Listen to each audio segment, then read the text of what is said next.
Attempted assassination of Donald Trump, the Secret Service has been under renewed scrutiny, now in charge of safety for the Democratic National Convention as well, just over 3 weeks away. Just an hour ago, the Secret Service and other law enforcement agencies announcing new security measures, along with how to handle the crowds and the protesters. Chicago is also bracing for the arrival of up to 25,000 more migrants ahead of the DNC, which begins August 19th at the United Center. And that's where NewsNation's Alex Capriello is joining us live on this. Alex, what are we learning about this new safety plan?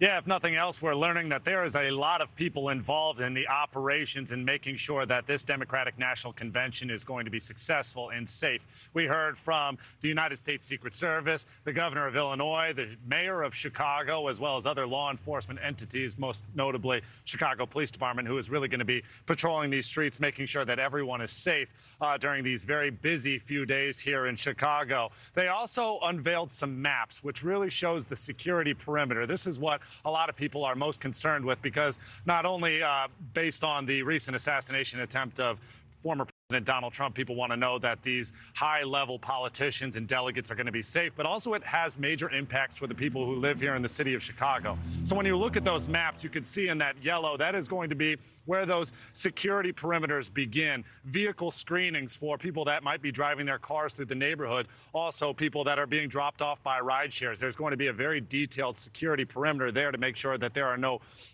existential threats, bombs, or anything else that might pose some sort of threat to the people at the DNC. And then the much more concentrated red area, that is where no vehicles are going to be allowed whatsoever. A very detailed pedestrian process to make sure that people that are coming in are going to be safe for everyone else that are all around.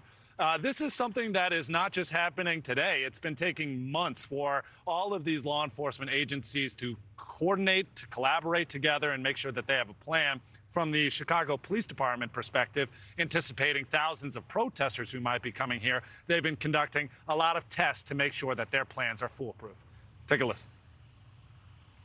The DNC plan has subsequently been tested and reinforced through multiple interagency exercises over the past 4 months, including 5 tabletop exercises and numerous field training operations. We will host a final training exercise just days before the official arrival of the first delegates. And we did hear from a representative of the FBI today. He said that there is no known threats at this time. They are planning for a safe and successful DNC. That being said, of course, we know thousands of protesters could descend on these streets to share their thoughts on the various socio-political issues that are happening all across our world today. The Chicago Police Department says that they will allow them, of course, to exercise their First Amendment rights, but there's going to be no tolerance for any sort of violence or vandalism like we're seeing all across the nation.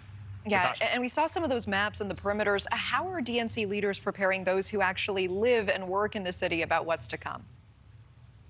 Yeah, there's no doubt that there's going to be major disruptions for the people of Chicago over those few days, but they are trying their best to make sure that they at least alert the people to what to expect and also what not to do, what to do when this DNC rolls around. In fact, they said that they've reached out to more than 900 people already during this coordinated effort to make sure everyone is on the same page. There's been a phone bank that's been set up where actual outreach has been happening, calling businesses, neighbors, people who live in this area, just to make sure everyone is aware of some of these security procedures, these perimeters that I just outlined, so that way they can minimize as many disruptions as possible.